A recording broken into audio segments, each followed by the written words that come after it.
How do we approach the study of Muad'Dib's father? A man of surpassing warmth and surprising coldness was the Duke Leto Atreides. Yet, many facts open the way to this Duke.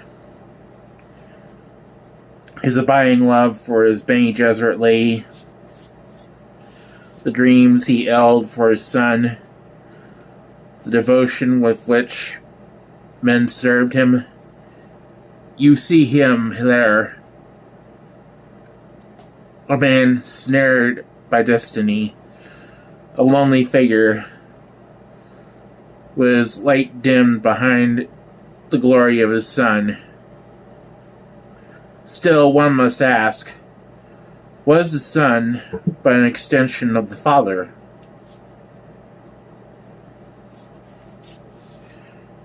From Muad'Dib, Family Commentaries by the Princess Irulan.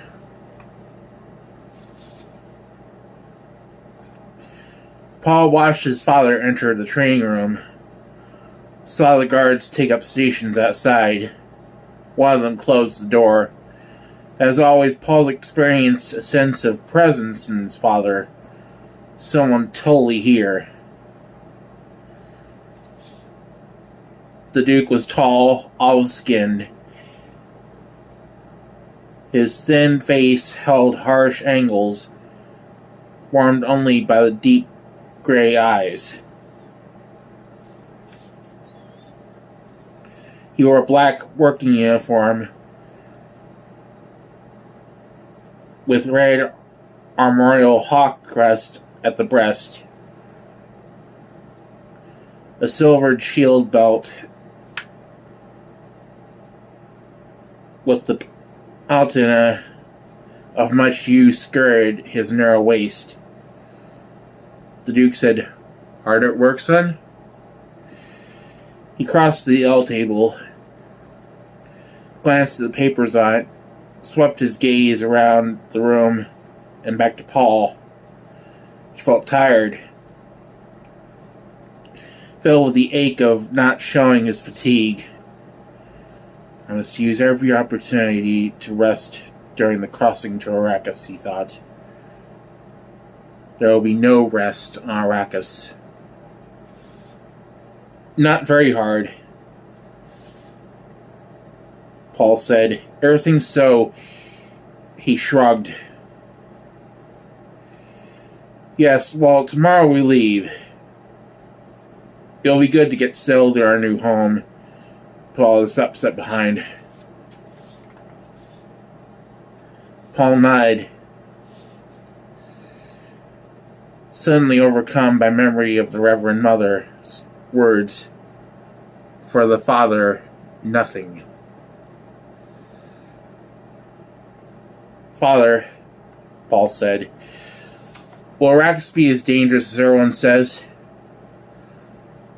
The Duke forced himself to the casual gesture, sat down on a corner of the table, smiled. A whole pattern of conversation welled up in his mind.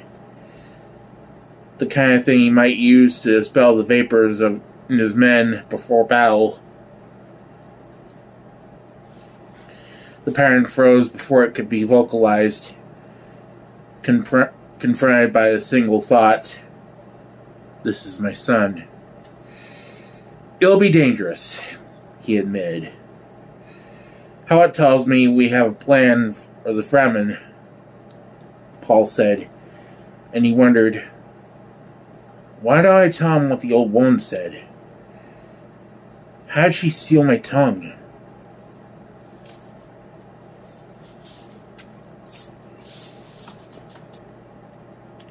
The Duke noted his son's distress, said, as always, Howat sees the main chance, but there is much more.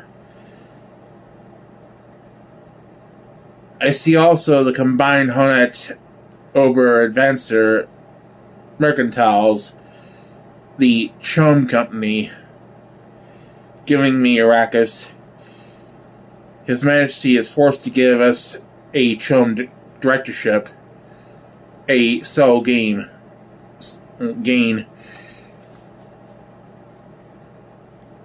Chom controls the spice, Paul said. And Arrakis with spice is our avenue into Chom, the Duke said. There's more to Chom than melange. Did the Reverend Mother warn you? Paul blurred. He clenched his fists, feeling his palms slippery with perspiration. The effort it had taken to ask that question. How it tells me she frightened you with warnings about Arrakis, the Duke said. Don't let a woman's fears cloud your mind. No woman wants her loved ones endangered. The hand behind those warnings was your mother's. Take this as a sign of her love for us. Does she know about the Fremen? Yes, and about much more. What? And the Duke thought, the truth could be worse than the imaginings. Than he imagines. But even dangerous acts are valuable if you've been trained to deal with them. And there's one place where nothing has been spared for my son. Dealing with dangerous facts. This must be Levin, though. He is young. Few products escape the chum's touch.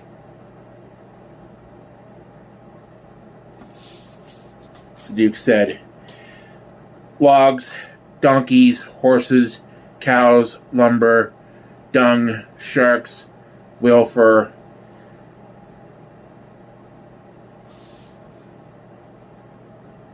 The most prosaic and the most exotic. Even our poor pundi rice from Caladan. Anything the guild will transport. The art forms of Ekaz, the machines of Viches and Ix,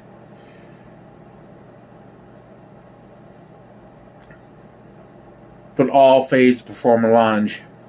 A handful of spice will buy a home on Tupil. It cannot be manufactured. It must be mined on Arrakis. It is unique, and it has true geriatric properties. And now we control it? To a certain degree. But the important thing is to consider all of the houses that depend on Chum profits. And think of the enormous proportion of those profits dependent upon a single product, the spice. Imagine what would happen if something should reduce spice production. Whoever had stockpiled melange could make a killing, Paul said. Others would be out in the cold. The Duke permitted himself a moment of grim satisfaction, looking at his son and thinking how penetrating, how truly educated the observation had been. He nodded. The Harkonnens have been stockpiling for more than 20 years. They mean spice production to fail, and you to be blamed. They wish the Atreides name to become unpopular, the Duke said. Think of the Landstred houses that look to me for a certain amount of leadership. Their unofficial spokesman. Think how they'd react if I were responsible for a serious reduction in their income. After all, one's own profits come first. The Great Convention be damned. You can't let someone pauperize you. A harsh smile twisted the Duke's mouth. They'd look the other way no matter what was done to me.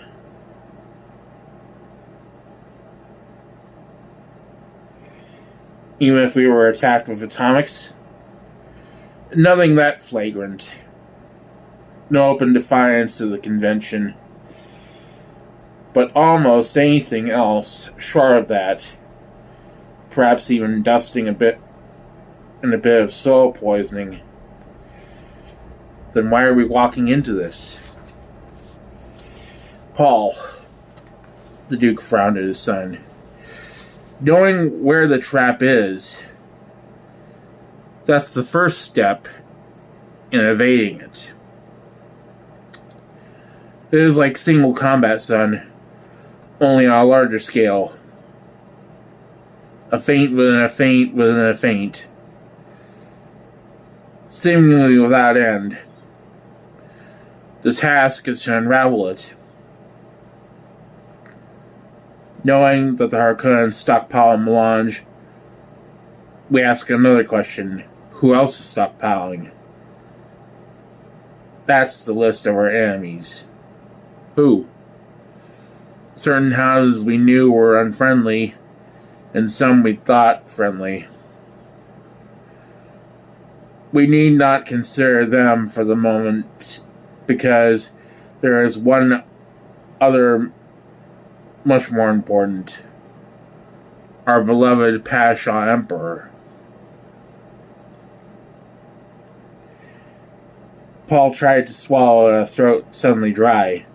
Couldn't you convene the Landstrat to make our enemies aware we know which hand holds the knife? Now, Paul, we see the knife now.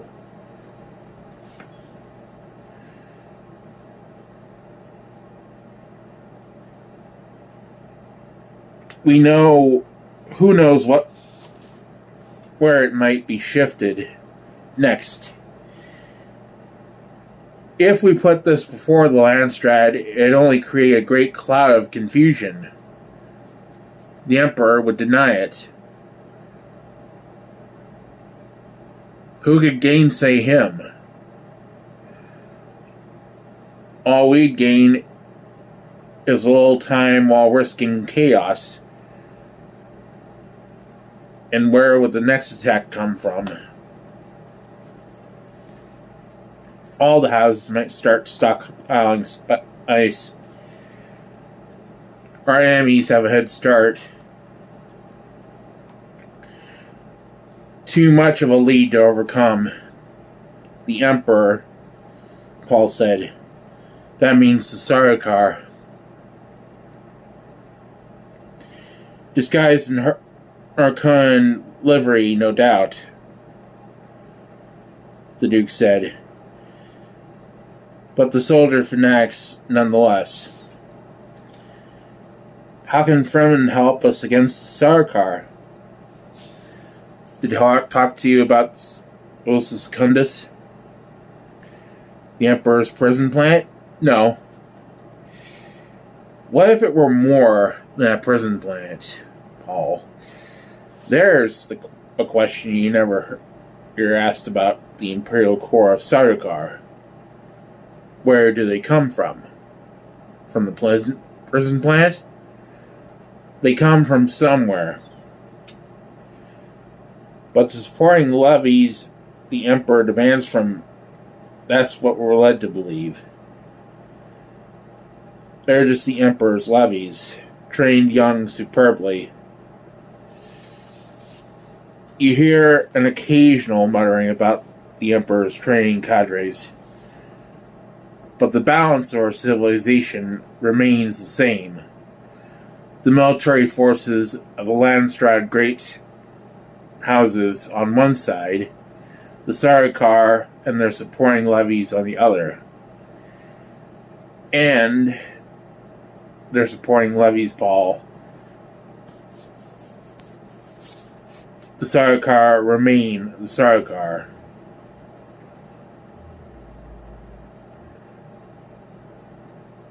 Their report on Ulysses Secundus says SS is a hell world. Undoubtedly. But if you were going to raise tough, strong, ferocious men, What environment conditions would you impose on them? How could you win the loyalty of such men?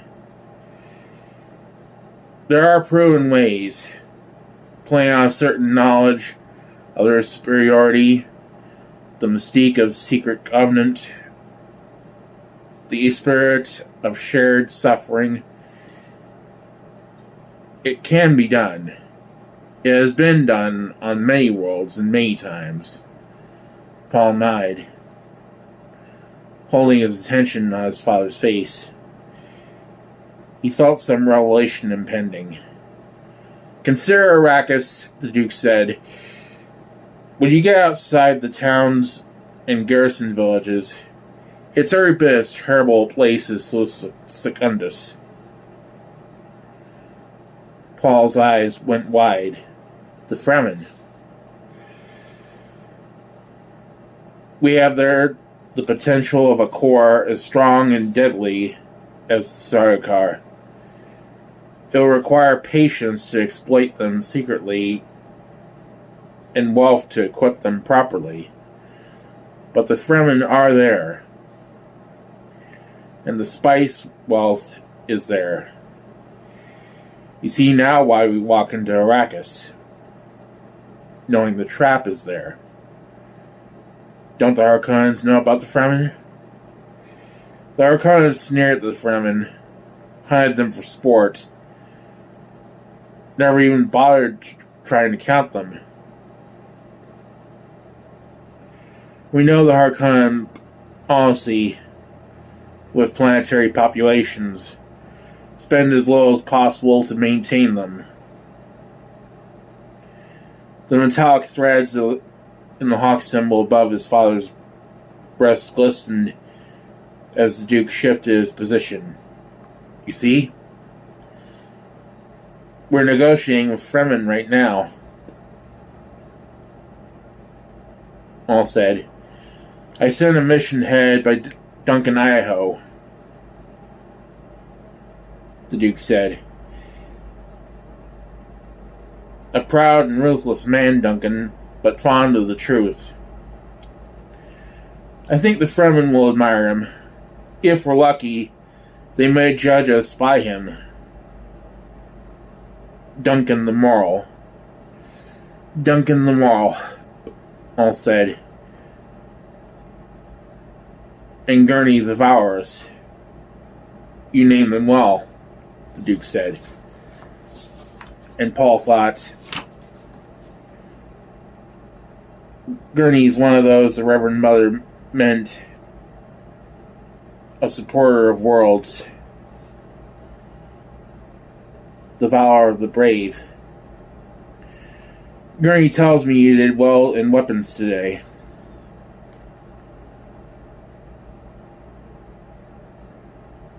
The Duke said. That isn't what he told me.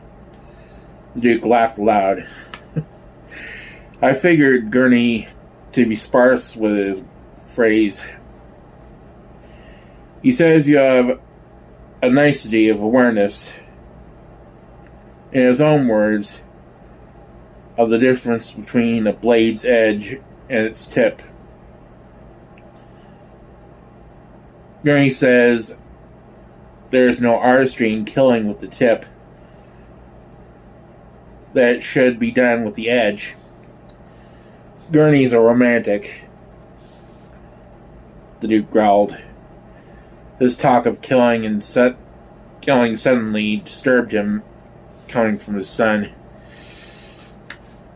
I'm sorry you never had to kill. But, if the need arises, you do it however you can, tip or edge. He looked up at the skylight, on which the rain was drumming. Seeing the direction of his father's stare, Paul thought of the wet skies out there, a thing never to be seen on Arrakis from all accounts. And this thought of skies in mind of the space beyond.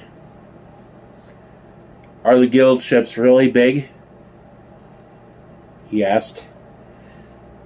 The Duke looked at him. This will be your first time off planet, he said. Yes, they're big. We'll be riding a Highliner because it's a long trip. A Highliner is truly big. Its hull will tuck our frigates and transports into a little corner. It will be just a small part of the ship's manifest. And we won't be able to leave our frigates. That's part of the price you pay for guild security. There could be Harkonnen ships right alongside us. And we have nothing to fear from them. The Harkonnens know better than to endanger their shipping privileges.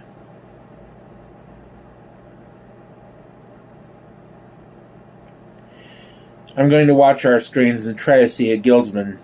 You won't. Not even their agents ever see a guildsman. The guild is as jealous of its privacy as it is of its monopoly. Don't do anything to endanger our shipping privileges, Paul. Do you think they hide because they mutated and don't look human anymore? Who knows? The Duke shrugged. It's a mystery we're not likely to solve. We've more immediate problems. Among them, you. Me? Your mother wanted me to be the one to tell you, son. See, you may have mentat capabilities.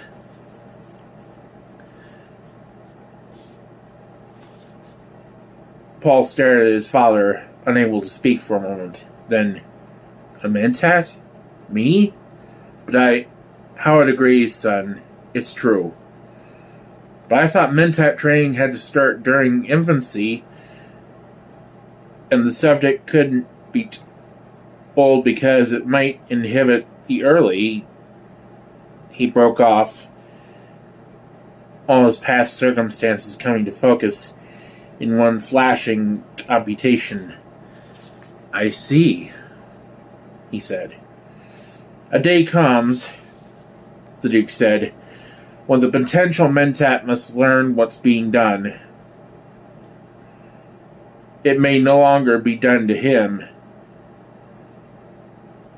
The mentat has to share in the choice of whether to continue or abandon the training. Some can continue, some are incapable of it. Only the potential mentat can tell this for sure about himself. Paul rubbed his chin.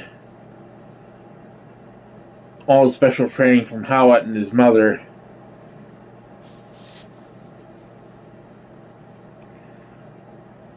The mnemonics, the focusing of awareness, the muscle control and sharpening of sensitivities, the study of languages and nuances of voices. All of it clicked into a new kind of understanding in his mind. You'll be the Duke someday, son, his father said. A mentat Duke would be formidable indeed. Can you decide now? Or do you need more time? There was no hesitation in his answer. I'll go on with the training. Formidable indeed, the Duke murmured. And Paul saw the proud smile on his father's face. The smile shocked Paul. It had a skull look on the Duke's narrow features. Paul closed his eyes, feeling the terrible purpose reawakened within him. Perhaps being a mentat is his terrible purpose, he thought. But even as he focused on this thought, his new awareness denied it.